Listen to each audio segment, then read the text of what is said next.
Hello everyone. Welcome back to our next video in C++ programming language.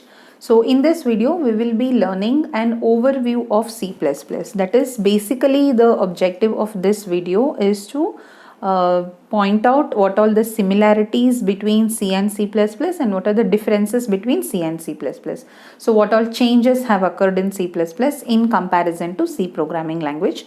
Most of you who are watching this, I'm sure you would have learned C programming already. So there is no point in repeating all those things again. For those of you who are learning C++ for the first time, if without learning C programming language, then all the topics that will be mentioned today in this class are already explained under C programming playlist.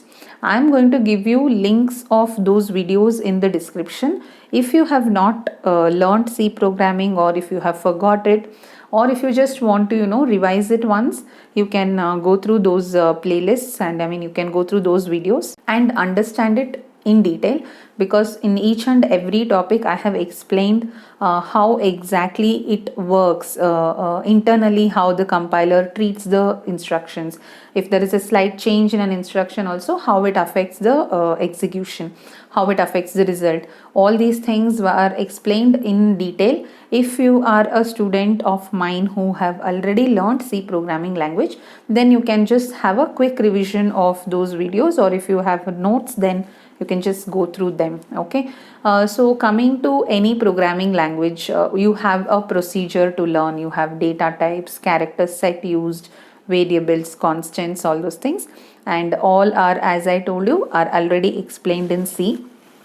Now let us see whatever is common and what are new in C++, and we will see how to write one sample program in C++ with all these changes used in the program. The first thing is the character set. What all characters are used in this programming language? So basically everything that is on your keyboard will be used somewhere here and there. It has to be used in this C++ programming language. Like you have letters, alphabets from capital A to Z, lowercase letters, all the numbers, that is digits, and all this most of the special symbols, like you have ampersand symbol, you have star, plus, underscore, dot. All these symbols are used, okay, etc. So almost all the characters that are on your keyboard are somewhere used in C++ programming language. So this is the overall character set of the language. And then we have to see about data types, variables, and constants. So data types, again, I'm not going to explain in detail. We have already seen in C programming language that data types are divided into two categories. First one is a primary data type, or the built-in data types, which are int, char, float, and double. These are the four data types. Details of these, how many bytes it takes, how the value that we are going to give is stored internally, all that are explained in C programming video. You can see that if you don't know it. And then we have secondary data types. Secondary or the derived data types, which involves your which includes your arrays, strings, structures, pointers, unions. All these are used here. Structures, unions, then we have pointers, type def, all these things are used, etc. So there are some more, again refer the C programming video. Now these are the data types that are present in C programming language, which are classified into two categories, primary and secondary. Primary are inbuilt data types. Secondary data types, also called as derived data types, are expressed in terms of primary data type. That's why they are called as derived. And here in C++, the extra things that you have is, you have one data type called as bool, which is to store Boolean data type. It will have only true or false. Only two different values are available here. Any variable which is declared of type Boolean is used only to store true or false values. And how it internally stores is, it is going to store integer value, numeric value in this variable. It is 1 byte variable, and this is a new keyword. Bool is a new keyword that is present in C++. It can have only true or false. So example I can give bool say flag equals to true. Okay, it means in flag 1 will be stored. So if it is true, it stores 1. If it is false, it stores 0. So these are the two keywords. True and false are also new keywords introduced in C++. If it is true, it stores 1. If it's false, it stores 0. Similarly, you can also give a value like this. Bool, say flag equals to 1 or 0 also you can give. So if you give 0, it is considered as false. If you give 1 or any non-zero value, any numeric value which is not 0, it will be considered as true. Okay, so you can assign numeric value or true or false type of value. This will require 1 byte of memory, and this is a new data type that is added to the existing data types of C programming language. With reference to all other types, you can refer the C programming video to get the complete details. So next is variables and constants. Variables are constants. Again, we have defined very clearly how to declare variables and constants. Variables are declared using the data type, and you can have static initialization or dynamic initialization. Static initialization is when you give the value in the code itself, like int I equals to 0, where you're declaring variable I and immediately assigning value 0 to it. Dynamic initialization is where you use an input function like scanf in order to take the value from the user during runtime. That is dynamic initialization. Same things are applicable here also. Constants, there are two ways I had given to define constants. One is using const keyword, and then you had hash define, that is a preprocessor using which you can define a constant. And I had given two differences between those two. If you give const keyword, then data type is specified and memory is allotted for it. Whereas if you use hash define, data type is not required and memory is not allotted. It is just like a formula substitution, just like an alternate name. Whatever value you have mentioned for the variable, that gets replaced. So that is how you declare constants. So again, more details in detail with lots of examples are already present in the older videos. And then we have reserved words, also called keywords, right? So we had 32 keywords in C programming language. In C, we had 32 keywords. What are keywords? These are reserved words. These are words which already have predefined meaning, and the same 32 keywords are present in C++ also, and in C++ we have totally 63 keywords. So along with those 32, another 31 keywords are newly added. So we have already discussed what all keywords are there in C programming language. I'll share notes with you in which you will have 32 keywords of C and extra 31 keywords of C++. So completely I will share it with you. So this 32 keywords included void, all those data type names, char, int and all that. And then we had for, while, we had if, else, break, continue, all these things were there. So all these together it formed 32 keywords. Now in this C++ we have additional keywords. So what are the additional keywords? Again, I'm not going to give you the entire 31 extra keywords list. I'll just tell you some of them. So we have class here to declare a class, and we have public, protected, private. These are all access specifiers. Bool is a new data type. True and false are new values that are used to assign for Boolean. We have inline, then friend. There are lots of other keywords. Again, I'll give you all the list. So these are additional keywords that are defined in C++ in order to accommodate the additional object oriented features and to identify various other things. And these keywords, you know, they are having already predefined meaning, and these names cannot be used as your identifier names. So this is generally called as identifier. So variables and constants, the common name is identifiers, and you have the rules for naming it, like it should not start with numeric value, it should start with 0 or underscore, it cannot have any other special characters like dot or space or all those things. All those rules are applicable. And these words cannot be used as variables. These additional words also, they can't be used as your variables and constants.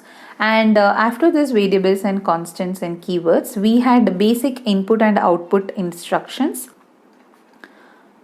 So these were already explained in C with reference to C programming. So in C programming, I told you printf is the output function and scanf is the input function. And to use this printf and scanf, we also had format specifiers. What were format specifiers?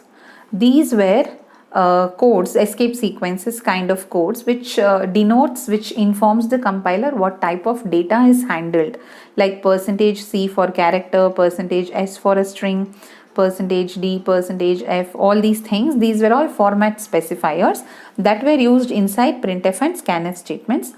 In C++, you don't have that. In C++, instead of this, we are going to use cout and cin. Okay, cout and cin are used. C for console. Console out means it is going to, whatever we mention here, it's sent to the console output. And the cin is console in, means from console input, which is usually the keyboard. So it takes the data from the input, which is the keyboard. Okay, so cout and cin have replaced printf and scanf. This printf and scanf is present in standard input output.h header file. So to use this, we were including this header file in our C programs, and cout and cin are present in iostream.h header file. Therefore, we will include this header file in our C++ programs. So we will see how to use this cout and cin. We don't have format specifiers here. So suppose you have to use, you have to just display one string like hello or welcome. Whatever you have to display, you just have to mention it within double quotes and then a semicolon to end the instruction. So this operator is called as the output operator, or this is called as output operator in a very common language.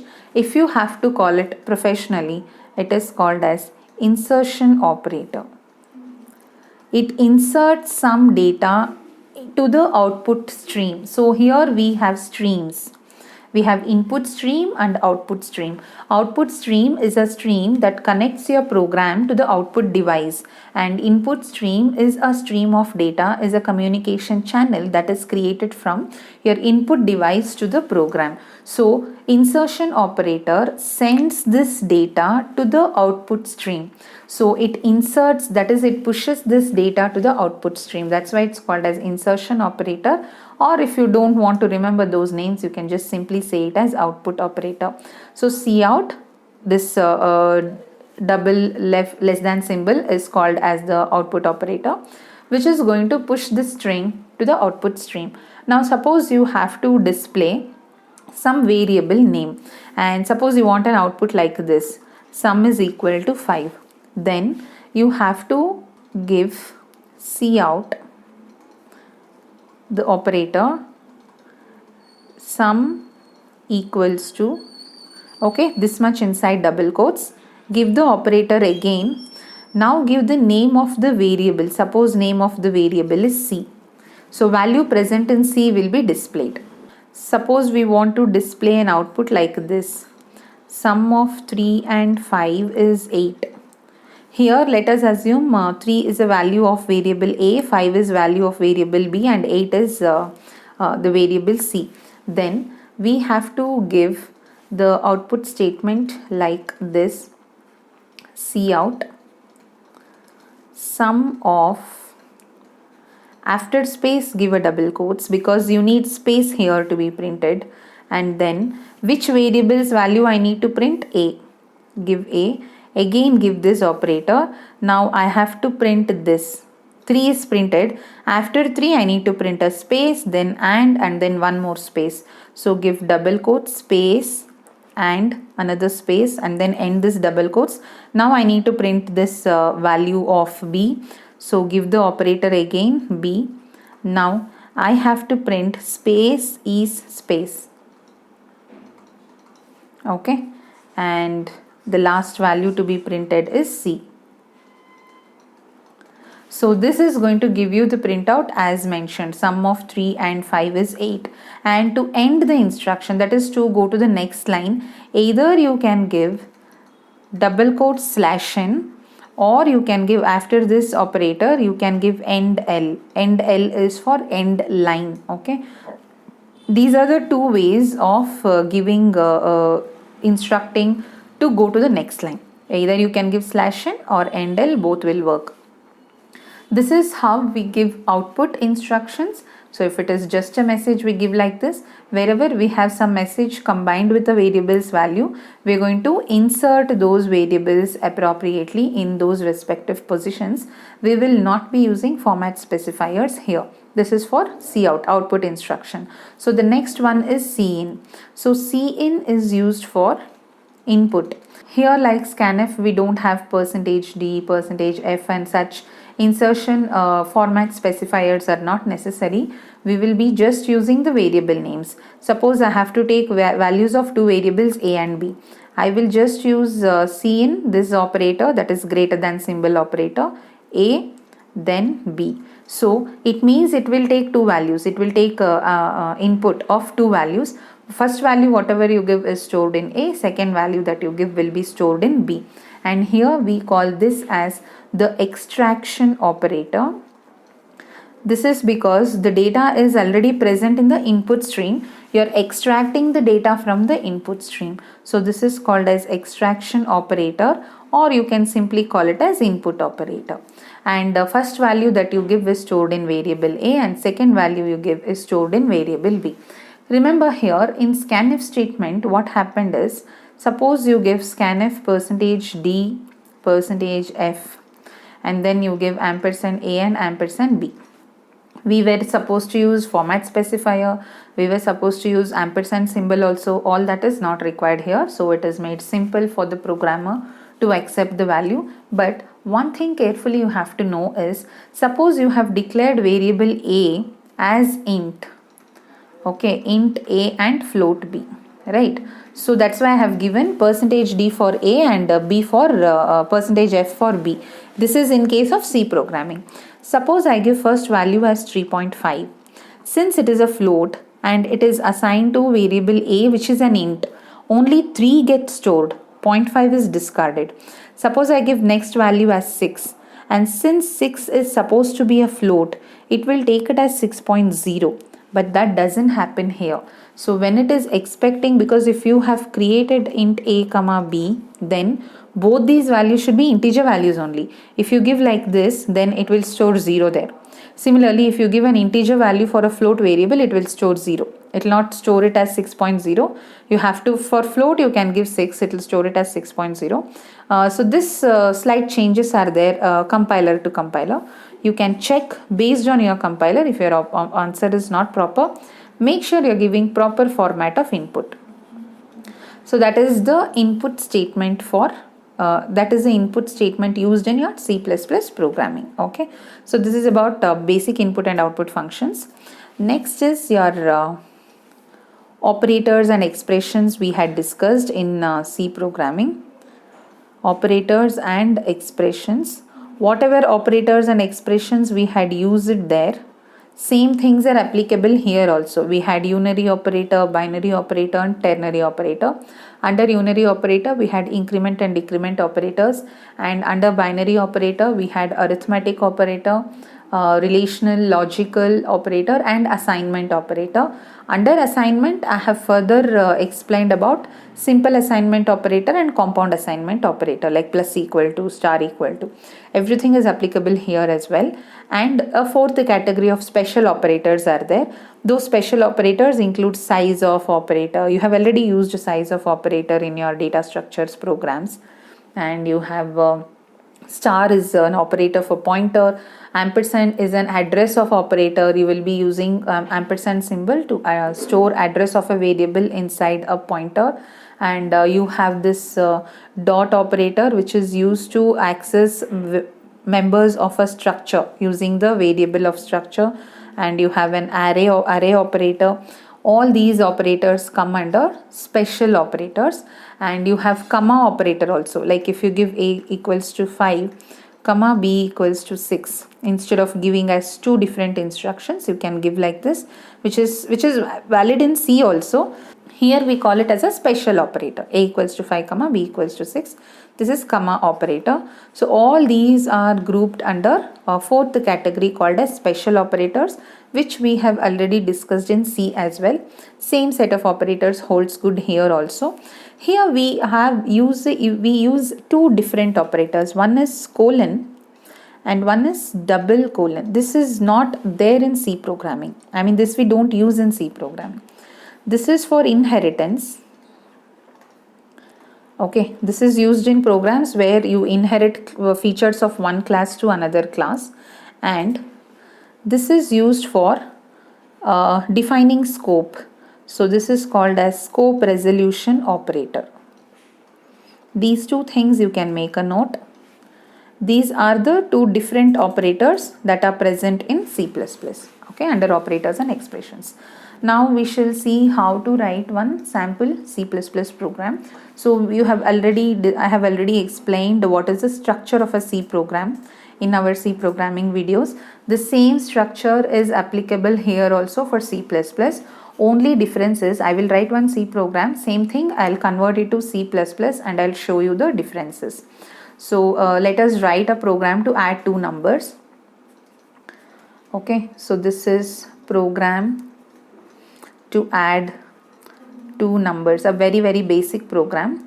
This is something I have written in C. Okay, you're going to name it as sum.c. And what is the program that you will write? First you will include the header file, which is #include stdio.h. okay, and then you will have to write your main function. I told you some compilers will take void main, and in some compilers you must give int main only. According to the compiler that you are using, you can write the program. And we are declaring variables here, int a, b and c. We ask the user to enter values for the variables a and b.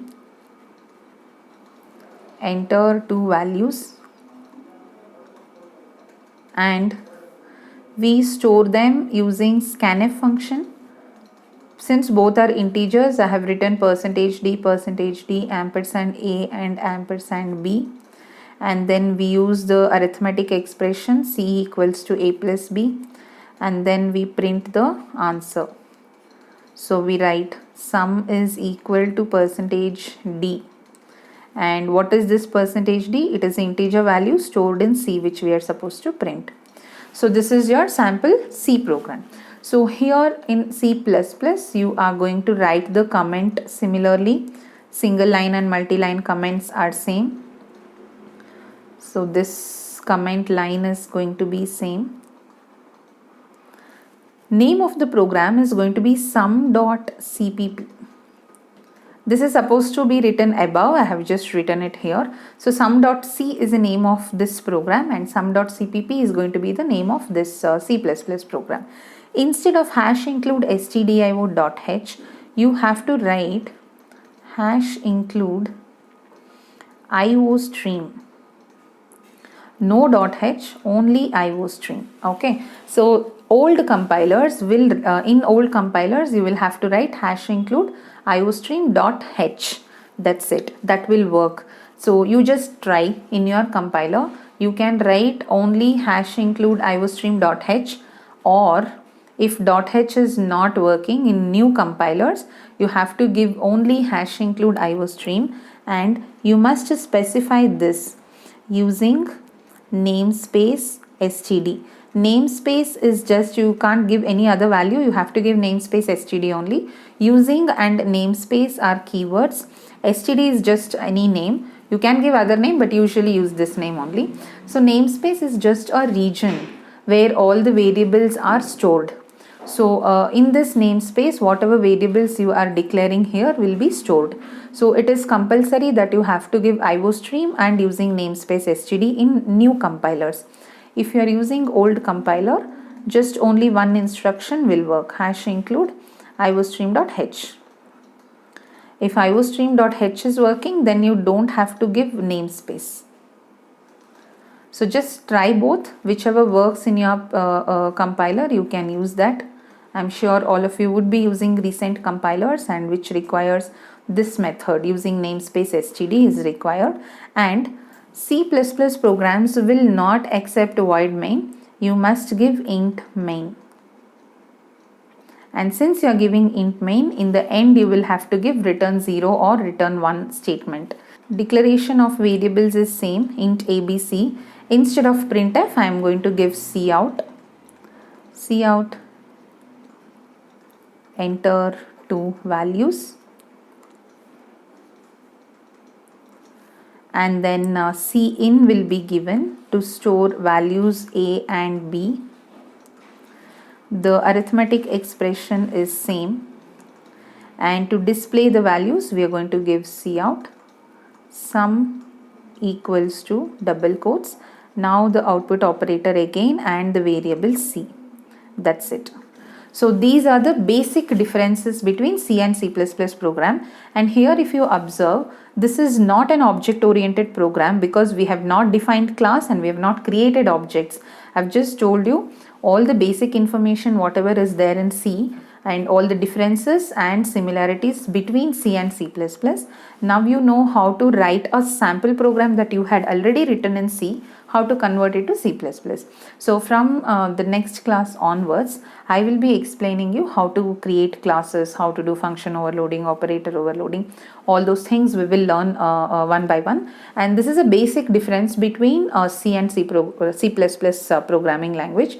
Loops, if-else statements, switch statements, everything remains same. So if you have forgotten it, make sure you go through the videos that are mentioned in the description and learn all those things once as a revision, because those details will not be covered in C++ programming. Here we are going to cover only those topics that are specific to C++. So if you have any doubts, you can mention in the chat or you can mention in the comments.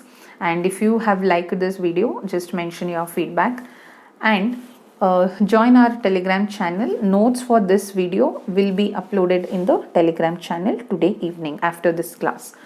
So make sure you join that channel. You can access all the notes that we have uploaded before.